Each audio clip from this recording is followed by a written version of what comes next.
weekend eno ku Baba TV. Yes, mukasi akantu olekedde kyatwesheewo olwaleero tugenda kwolekera programu wenyine wokirira era site ogenda kola ekikirirako naye okwate ku kibaati walako ekibaati oba oyita ku kibaati oliyo kati kipande kya chachi nkirabi. Yes, oba okirabye kati wenyine oba okirira naye ate tokirira nnyo kirira ko ku kipande kya chachi dominion. Just wokirira just singa wakakikirira just singa wakakira tokirira nga bwolaba ekikubo just on your left wako akakubo. Kati yali side ki? Oba kirira ali eri wansi wako some project jaliko jagenze ko just kumpi. Domuleke fe wetutuuka.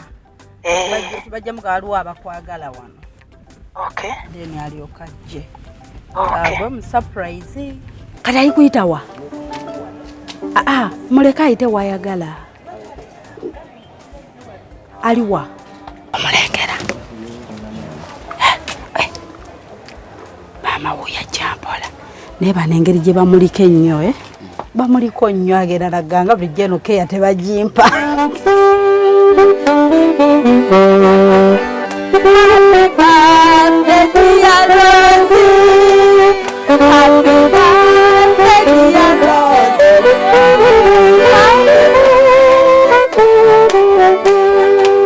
Happy birthday. Oh my God.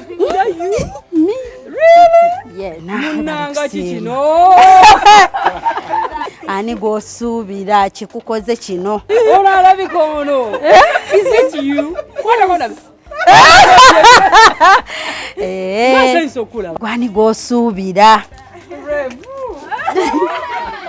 Muwala. Gwe yenna gwe goyinza okugamba n'ogamba bannange. Oh my God, I'm out of words. I'm out of words. Ani. Next bayo kahinti nawe musajja yakubira kwa mama musajja brave jangu wano banga waje. Honestly bam. Biremye. Bine yebusi. Kansome wano kwa bubaka. Ayinza oba nalongo.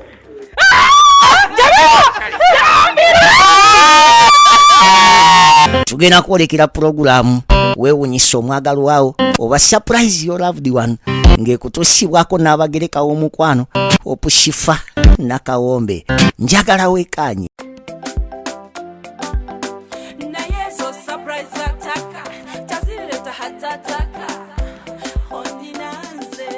Abalungi abeekumire ku programu yaffe ennungi weewunyisa omwagalwawo surprise your loved one nyingiddewo nga bulijjo amanya nakawombe shifa hope. Bw'ondabako manya tuleese surprise tutwala ssanyu tutwala birabo ebyenjawulo era nga tugenda siima muzira waffe. Omuzira waffe yaani amanya era bwe tetugamba Rose Birungi Kazibwe at 50 years era nga tugamba happy birthday sweetheart, we love you so much. Era nga bannange abatutumye bakwagala nnyo bakusiima bakwebaza ate ng'era bani abatutumye twatumiddwa omukyala ayitibwa Annette ali based in Canada bwe tutumibwa omukyala ayitibwa Jamira ng'era omukyala Jamira ali based in Switzerland bwe batyo be batutumye okubanga tusiima sister waabwe omulungi omwagalwa gwe bagamba nti nno bamusiima bamwebaza kwegamba baagala kisinga gyali tusimbudde nga bwe nabagamba nti surprise zino fe tusimbula lwa ssanyu ebisigadde tuba tetumanyi ng'embeera bweba era bwe tugibawa. Omuntu okyayinza omuwa surprise n'agyagala oba n'atagyagala nemusanyusa oba n'etamusanyusa so fe tusimbula tetumanyi. Mubeereeko temuvaako.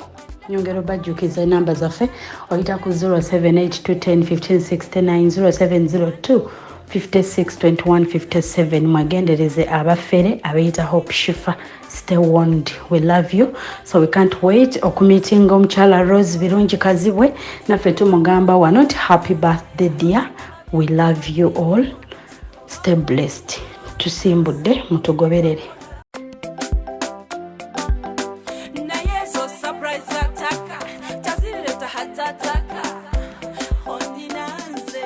Kati wabadde ngambye Dominion Church kale right now ompese kino ekyeruzira. Is it? Ekyeruzira ogenze ku kyeruzira oba oyambuse kino ekigenda? Eri wagambye bagita vision what cause nze oluuso. Chelo. Chelo petrol station nga oyambuse ku kino ekigenda ovudde ku Silver Springs n'oyambuka on your left n'oyambuka ku wako petrol station nayo njira oli wagiyita ki naye just after oyambuka kino ekigenda ng'ebutabika toyite ogenze Luzira maama nabuze wano kunya mwayiseeyo kati nze oluusi omuntu ngamba ekintu ekirinaanye ekintu nkozesa GPS kati wangambye endala bagiyita vision ki kubanga no I didn't say vision I said Chelo petrol station Chelo yeri eno nga wakayita ova nagambye okwate wano ekyambuka ku Silver Springs after Silver Springs wakaga amafuta oyambukirako just kyokka kyovuga then you will find a petrol station called Chelo oyitako katini then you on that sharp corner wako sharp corner it bends on the left then naye kati bwobanga wakati bamboat you will see Dominion Church ekipande on your right I will just kati bwoba oyise okunya just nga wakayita ku Chelo you just ask Dominion Church people around know it because it has been around for many years ekitegeeza from Silver Spring mbadde nyina kwambuka yes awe mbadde njagala oyambuke okwambuka ekyo ekikuba ekyambuka waggulu ekiriko ne petrol station ekyo twabuze dda tuzze mpaka no it's okay temubula temudda mabega kuba ndaba wamu obukubo bungi around esite ekisobola ku connectinga tukunya kati bwe otuuka kunya gwevuga just olwo oluguudo lwokka anti kunya era sijja gimanya nti wano kale ddayo dde emabega it will be easy kanzire emabega sina kale nnyabo sorry about that kati mpisiza gundi Shero yitako kati nojja kulaba eyo kona oyongereko kati mu maaso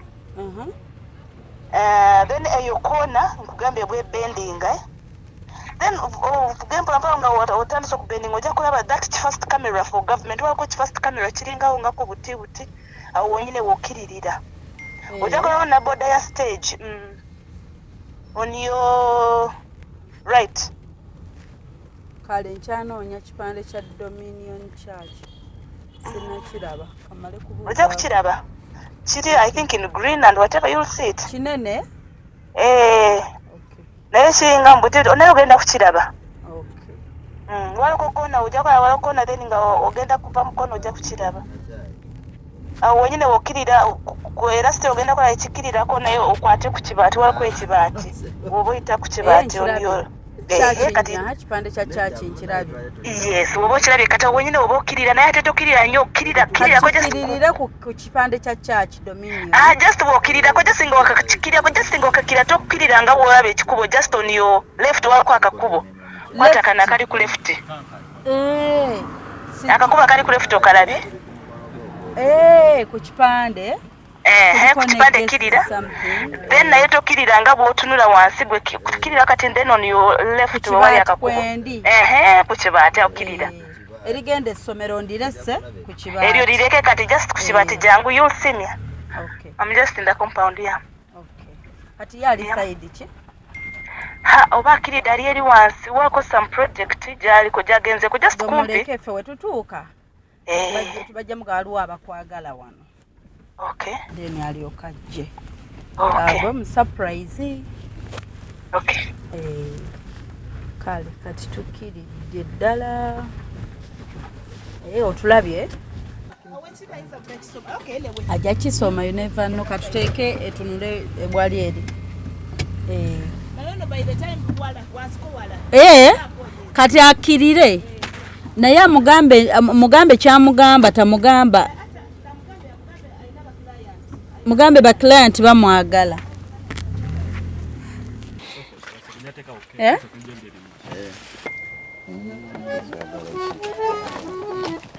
aise kati ayikuyitawa muleka ayite wayagala aliwa wuuyo ali mu kujja omulengedde ekimuli nno kirabika yimirirawo omulengera maama wuuyo ajjampola naye bano engeri gye bamuliko ennyo bamuliko nnyo agenda naganga bulijjo eno keya tebagimpa bamulagirira bakamukyusa amakuba emirundi egyo toyingirira wano yingirira wano yoli ndoze yesibye leeso yo yesibye leeso sema tugende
Happy birthday. Oh, no, oh my God. Is that you? Me? Really? Yes. Happy birthday, sweetheart. Angane yaziza. Amina. Munanga kikino. Munange, omuntu yagaye tujja tukulagira avu. Amina. Nsonga za mutima. Amina. Oh my God. Gwani gwosuubira.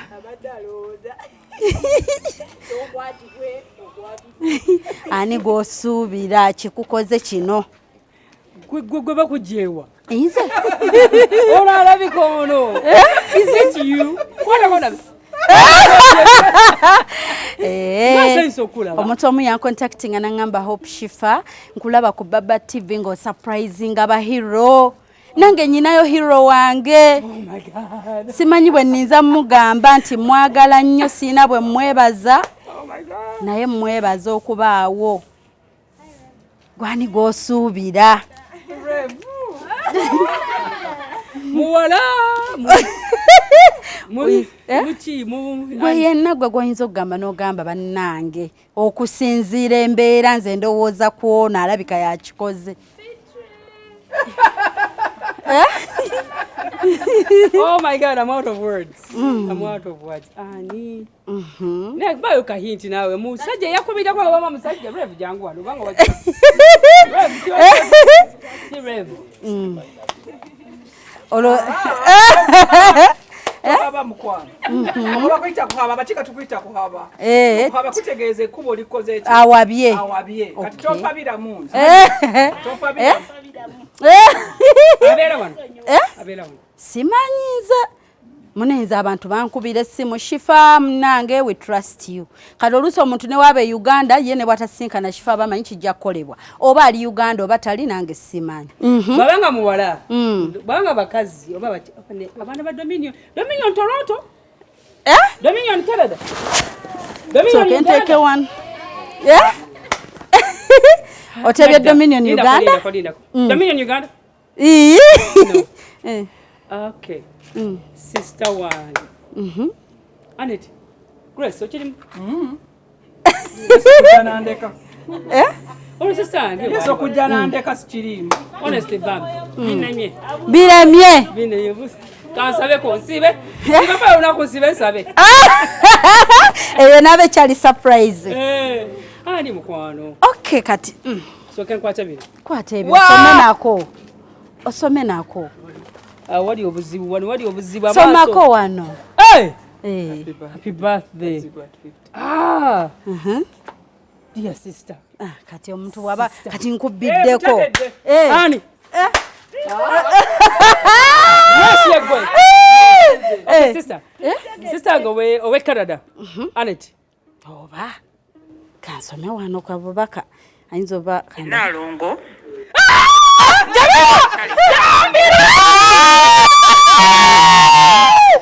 Jamila! Oh my God, that is so sweet, Grace.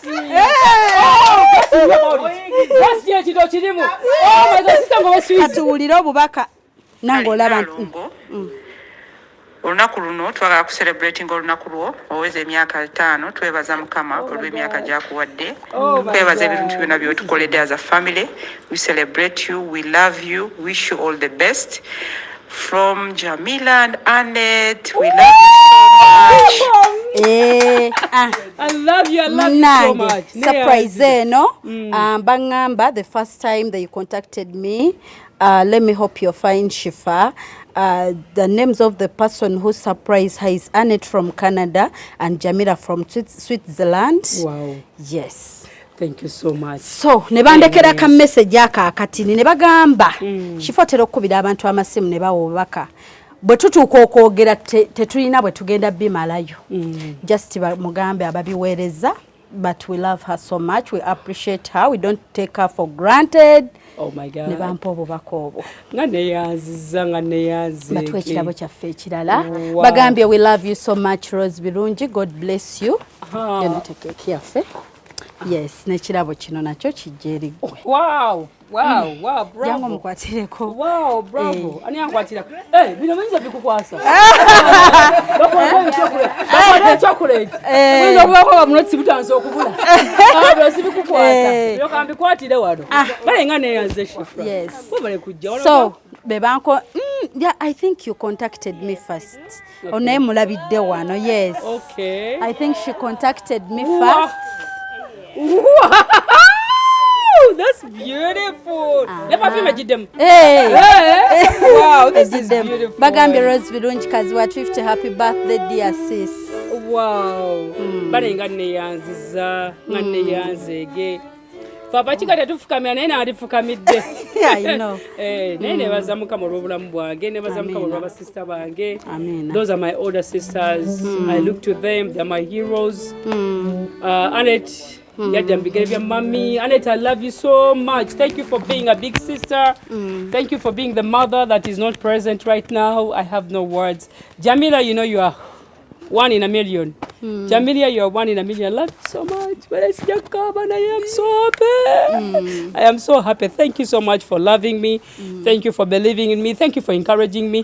Grace, we're surprised. Flew all the way from Texas to come and be with me. Wow. Oh my God. And I'm so glad that they made it here. Yeah, but thank you for coming, the Resource Center. Welcome. This is the place where we help the children who are abaina challenges with autism. Tuyamba abaana bwana abaina challenges with autism. Abaina slow learning, who are slow learners, abaina disabilities ezenjawulo. Okay. Tusangibwa wano mbuya. I'm so glad. I wish I wasn't at work naye. Time to celebrate.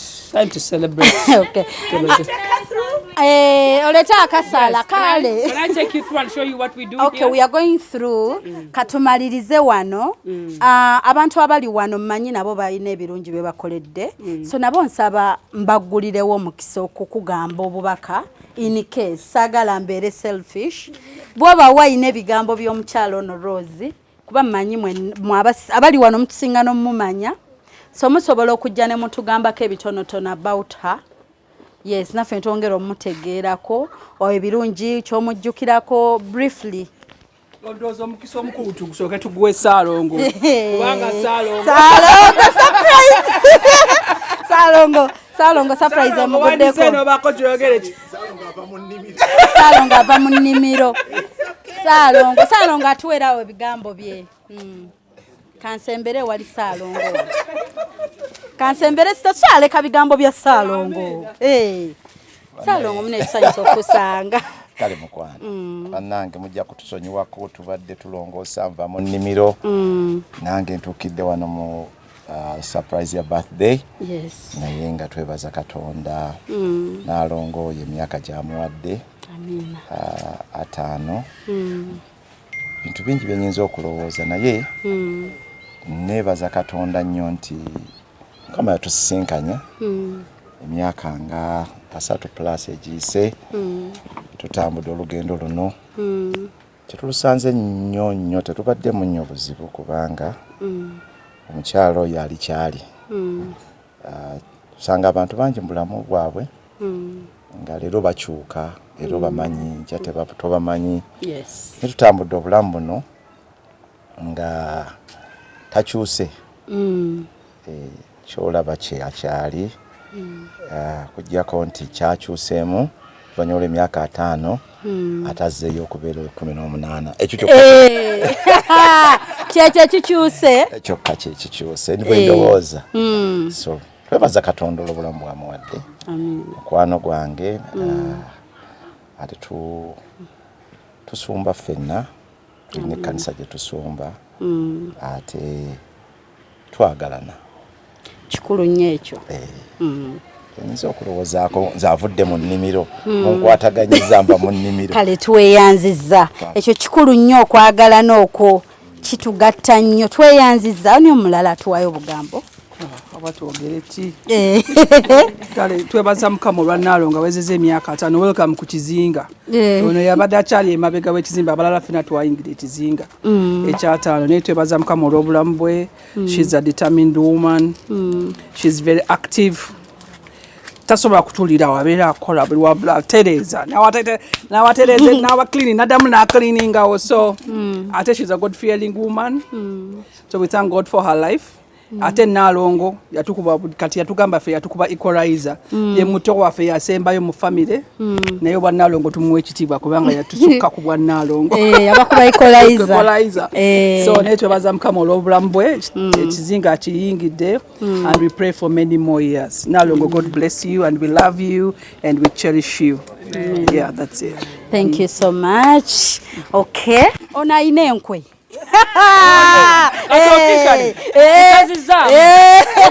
kyakiriza byongamba omanyi kyaŋŋambye waliwo omuzadde azze ayina omwana akwetaaga jjamu speed nga yeshifra netegeka sembere eno Happy birthday my sister. Daddy waffe teyakola loosi. Omuntu nakula mpaka 50 years. She's beautiful. We bless the Lord. Happy birthday. Thank you. And we love you so much. She's an initiator of this place. Ndozaja kutambuza olale. Tulina okutambula tulabe. Yes. Yeah. Nawe toyanza okujja. Amina. Twebaza Mukama tubadde ku simu kati ate ne tuba nti tukituukiriza leero tuli ffenna naffe tukusinkanye omanyi omuntu olutucontacting nti waliwo omuntu wange you start praying for that day ne mugamba tusaba Mukama alututambulize bulungi naye nga bakwagala nnyo simanyi nabwe ninza kukinnyonnyola okimanyi nti bakwagala nnyo omanye ekisinga okunnewuunyisa shefu olwaleero nti omukyala yennyini eyakubereza ebimuli ebyo n'agamba bitwale teyakomye okuweereza bimuli naye yasituse najja Jamila wuno. Are you for real? Jamila ya surprises and I was sitting here nemulaba nina sikira kigenda maaso netukubele ndiwe tuza chiwedde ati nange kenyini ba surprises my sister confirm na yazza mkwano ne yanze nange natalabika kango omukigo kufukamira no that shifra I end up flying all the way from Swiss for my birthday. Wow. I am so humbled. Grace oli wa muganda wange oyo gwenzirako yali tanendi kwata bale nga ne yanziza aneti mama wange wotali nkwe yanziza mwabale kunjagala mwami Kazibwe kama kumpera omukisa. I love you my sister. I love you so much. Kama kumpera omukisa. Sanyiso kusanga nange munange tebakangambako bakerekera shifra siya bababi siya naenzo omanyi nti kumpi ensi yonna tennesiga nemikwano gyange gye nyinte gikyannesiga No, I didn't know. I swear. You knew she was planning this, no? Even I've never talked to her.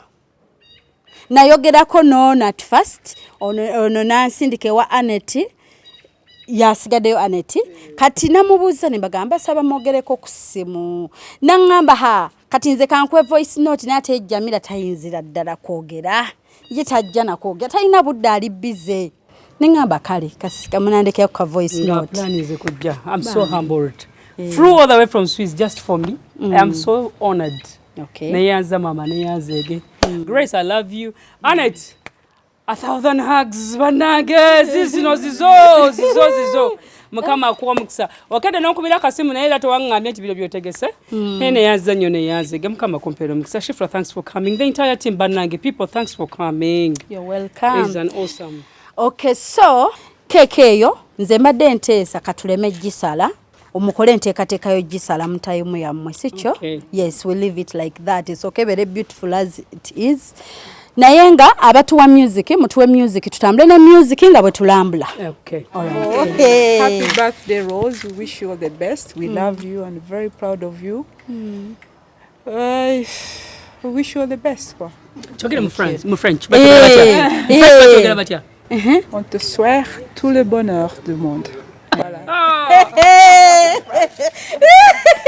Kale mujja tulambule okay and the Lord we can sing along and the Lord has made you can.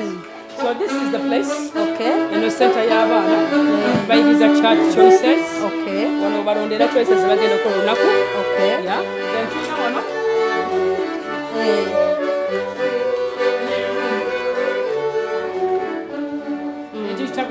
Rehabilitation room. Okay. Mutubakola rehabilitation z'abaana mutukola rehabilitation center. Kurelaxingira muno kuzanya kukakana. Social skills no gathering together. Okay. Muno meeting and tukola social skills. Okay. N'abaana bo batwatulira. All right. Yes. Okay. Dream of things that never were and ask why not. We all smile in the same language. Chitufu. Millions saw the apple fall.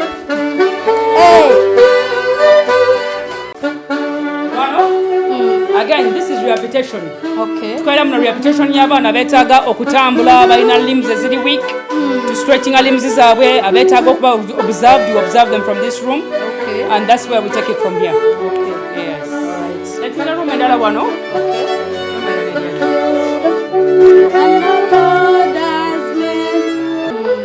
Qigong massage, occupational therapist, speech therapist, bonna babeera mu room eno. Okay. Okay, that is beautiful. Today, Weru, kati tukola life skills n'abaana. Tubayingiza life skills wano. Basomesa okufumba. How to hold a knife safely. Okay. Okusalaasala ebintu. This is the relaxation room eri eno. Muno bwe bawummulira. eno gye baliraxingirako. Okay.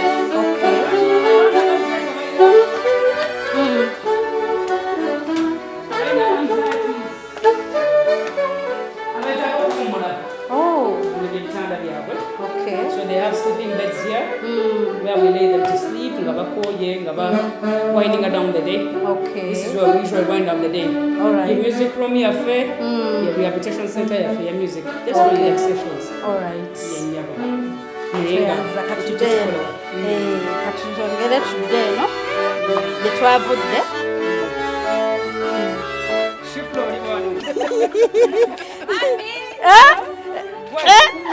Kujja mu bantu kugiddemu ddala nga tweyanza nnyo tweyanzege. This is what we do and this is who we are.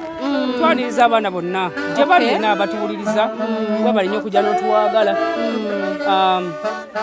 Mukama batuweera mukisa. Amena. Okay. Kale kabatuwe ku entertainment awo buyimba nga busatu. Mujje muyimbire omugole. Bansinga. Sibijja bisobola bino. Akadako.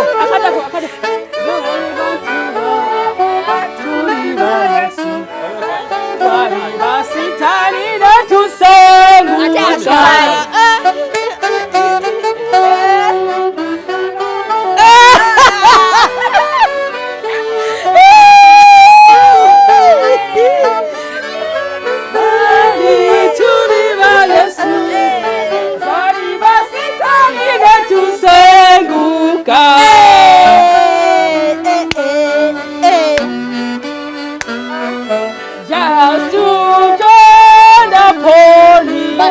Nange nkajjukira mu ssomero.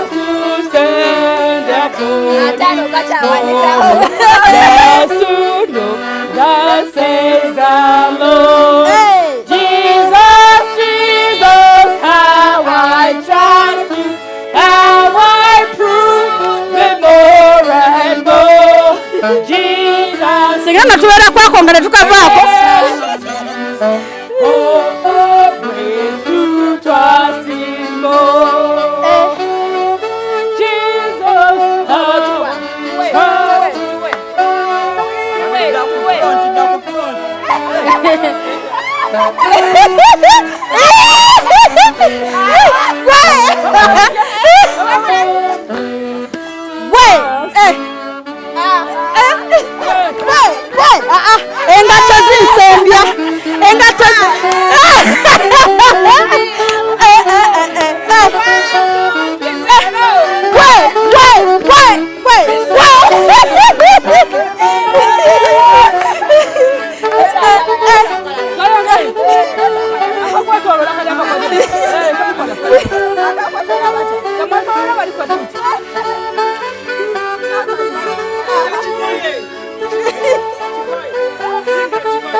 Sembere no nza simanyi mazina ninza okusuula ekigo.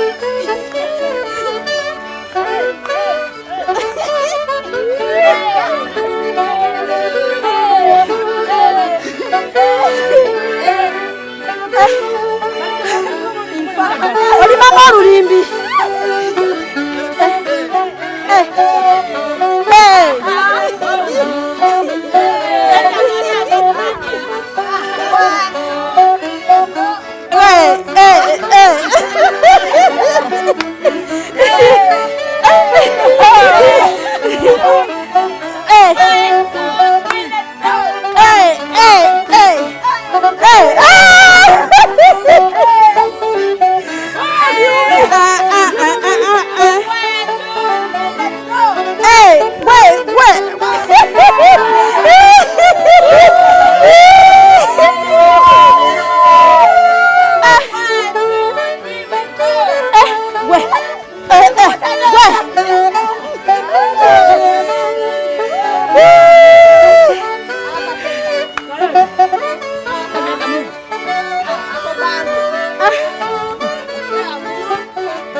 Okay, kati tuyimbe kali Salongo yagambye okwagalana kye kitugatta okwagalanako then tusembyeyo ne happy birthday. Okay. Soke. Tugenda kubidiba. Kubidiba. Wali yabidiba. Okay. Tulokalire. Tukyagenda maaso ne programu y'enganzi. Weewunyisa omwagalwawo. In the light of God, we are marching in the light of God. We are marching in the light of God. We are marching in the light of God. Hey, we are marching in the light of God. Paula, one minute. Hey, we are marching in the light of God. In the light of God. We are marching in the light of God. In the light of God. In the light of God. The 5 good are you. When the souls go marching in, oh, when I want to be an Amsterdam. Oh, when the souls go marching in, hey, oh, when the souls go marching in, oh, when the souls go marching in, hey, hey, oh, when the to be a Amsterdam.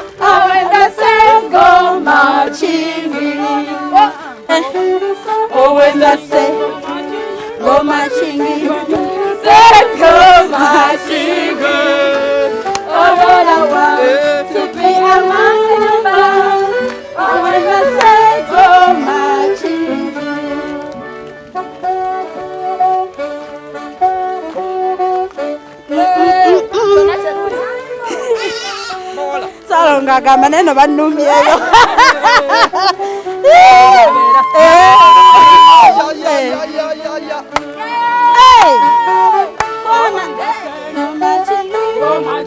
Oh, when I say go marching, oh, when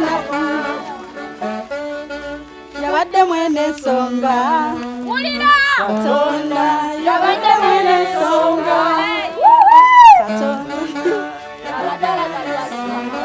adiminiza kulasa yabadde mwene ensonga Katonda yabadde mwene ensonga Katonda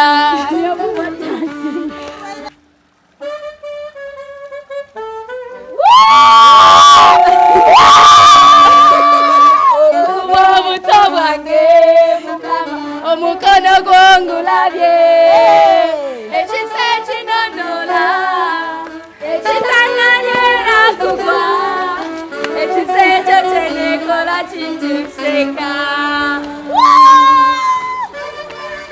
kinonoola kyenewunya okuva obuto bwange mukama omukono gwangu labye ekisa kinonoola project tugirabye egenda bba y'amaanyi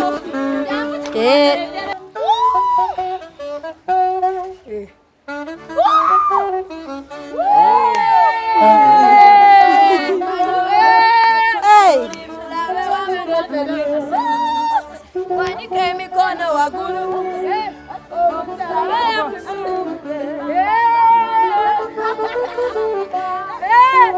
aliwa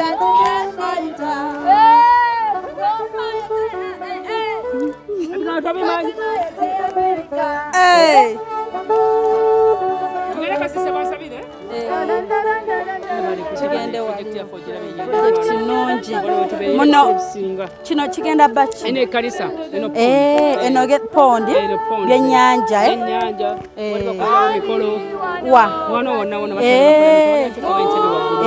nga bakolerawo waliwo ne wendabye wali ekituuti kati omuntu bateeka okupate nti obusiisira wali kuwumulamu cottages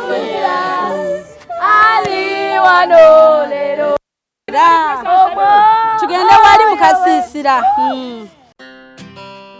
tulokalire tukyagenda maaso ne pulogulaamu y'enganzi weewunyisa omwagalwawo katusooke tufune batusabireko basabire ku mugole naffe esaala tugyetaaga abalala tweyanziza Ndekusaba mu luzungu.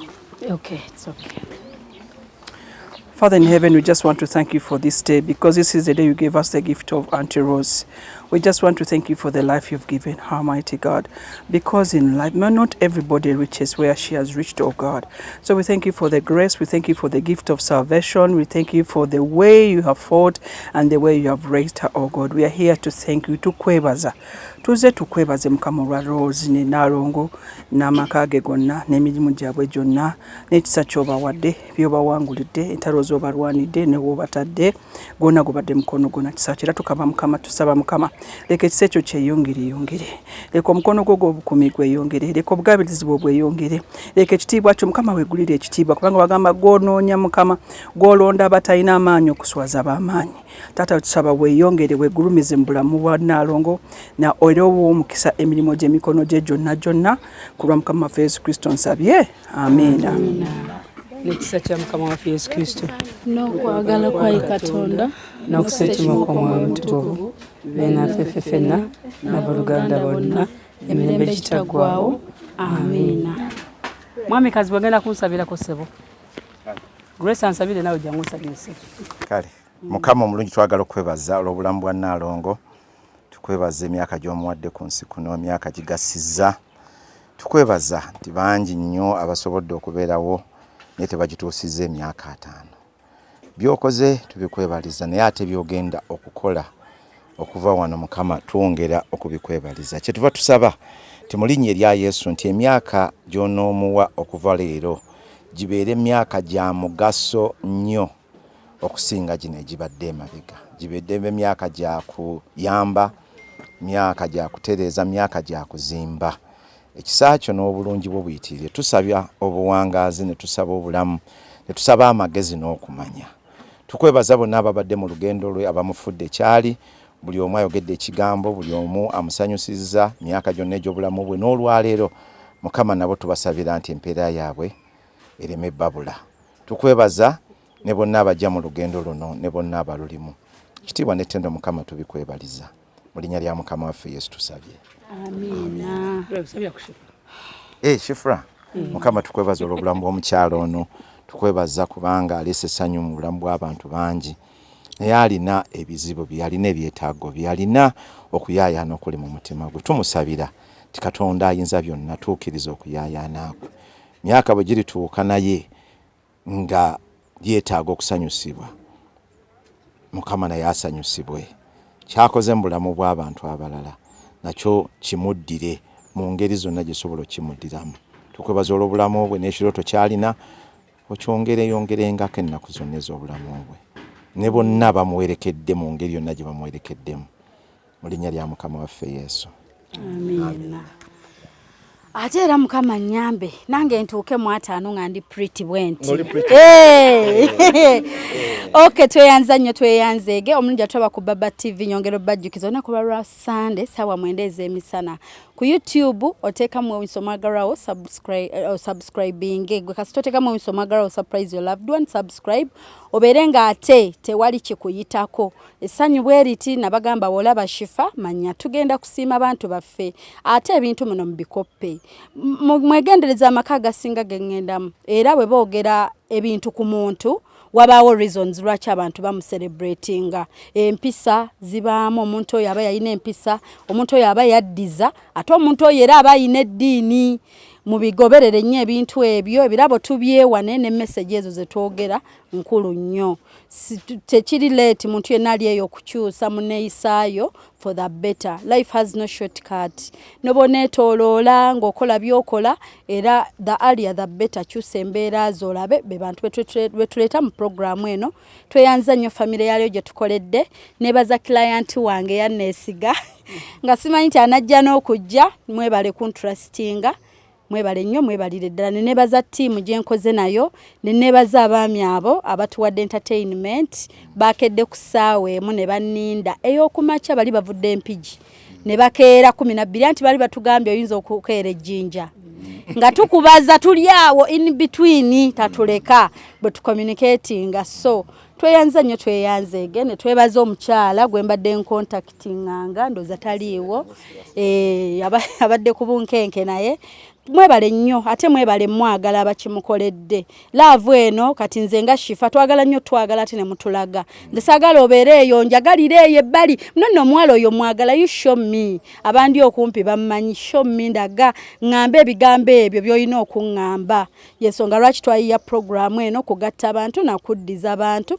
nakubeebaza abantu baakowanga okuyamba edda ng'oli agaba neza abantu bankoze ebikyamu bennyamba tebadda naye with this program oli akuga Shifa kanze kankanye kuyamba osanga munnange mu 10 era temuli bulamu omu at least yaŋŋamba nti oli muntu mulungi ne nebaza babbosi bayo ku Baba TV abaatukkiririzaamu nga tubawadde idea ne basalawo tukyuse ensi mu ngeri ennungi thank you so much tubaagala nnyo munzikirize basomere ennamba mikwano abafere bangi baguddewo fake account bali mu kubba abantu beyita Shifa ennamba ziri ku screen +25678210569 +2567025622157 tubaagala nnyo sigadde ndina kawombe Shifa Hope leero tubadde wano wiike jasimanyi gye naaba naye kyensinga omumanya nti inshallah tulina gye tujja okuba naye gye munaatutuma gye tujja okubeera ffe we mututumye mutugamba nti kitundu ekyo era we tulaga olumu bibaamu n'okulinnya ennyonyi era tugirinnya ne tugendayo nga bwe muzze mubiraba tweyanza nnyo tweyanzeege nebaza famire ennungi olw'okukwatagana kwe mulina n'okwagalana singa tekibaddeewo era tetwandibadde wannaffe olwaleero naye olw'omukwano ogwo n'okwagalana ensonga lwaki batutumye ne tujja thank you so much mikwano tubaagala nnyo ndabaga programu eno temuli kusosola eddiini ez'enjawulo muziraba ate Shifa nze wentuuse era ewali omuntu nti bwe mbeera eri muwala wa Jati eno tubadde tukuba ttendo nakola ki kusinza tusigala ffenna Katonda yatugatta. Thank you so much tubagala nnyo. Till next time bagenda tuwa music atuzaayo we tuvudde tusimbula ate tweyongereyo tujja kudendoza n'obwa birthday right. Okay, thank you so much tubagala nnyo. Till next time tugambe nti bye bye. All right. Love you Jamila, I love you Annette, love you Grace, I love you so much. Mwenda family yange mbagala nnyo mukama bampero mukisa n'abaana bange abawangaze bye. Okay.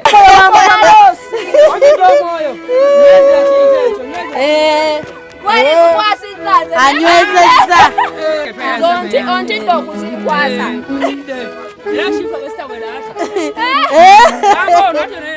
Aisha. Kama program tujiraba. Yali ngange Toronto yo ngambelo kana nechiro. Ngamba ko night shift. Nandi tunuri alenga. Bana be Kampala bageze ku level ndala. Ngasimanyi tibachimpulani ngide nange. Nemwe bali nnyo. Kale. Sanso balaba. Nange. Nako sanso kujja. Baloze kwenu mbuya? Mbuya somewhere else. Si seno je tuze. Twayitawo ko maaso. Ngata manyi tulina ekibuga wanse. Ekibuga ate kiri kula okufaako obufu. Kiri mu kukula speed. Kama tuwadde ekisaba. Wano genda beera wasufu nnyo wa. Kanisa bwino eri. Bagita Dominion Church. Abasobola okutwegattako batwegatteko. Twajje signpost wamma wa. Signpost majira gyo. Wali kubanga tuwete. Mwebale nnyo mwebale ddala. Siimye temudisappointi nze. Amina. Bali bagala bakusanyulye ng'osanyuka. Bakulu bange bandabirira. Happy birthday dear Rose. Pastor Rosie, happy birthday, Pastor Rosie. Happy birthday to you. Happy birthday to you. Happy birthday, Pastor Rosie. To you. To you, Pastor Rosie.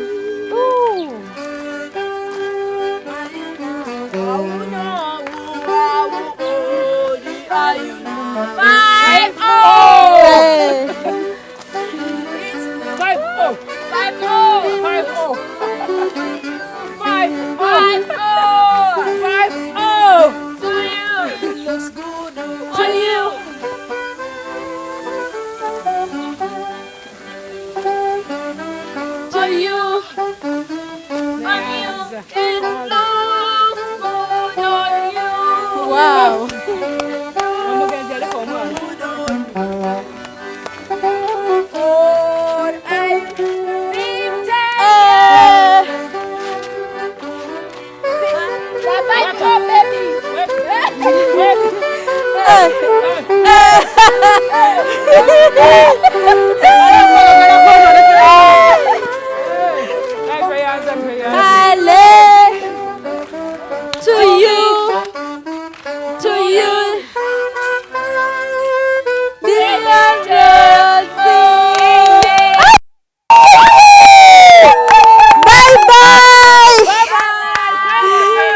Oli mukulaba opushifa na kawombe tusinkane nate.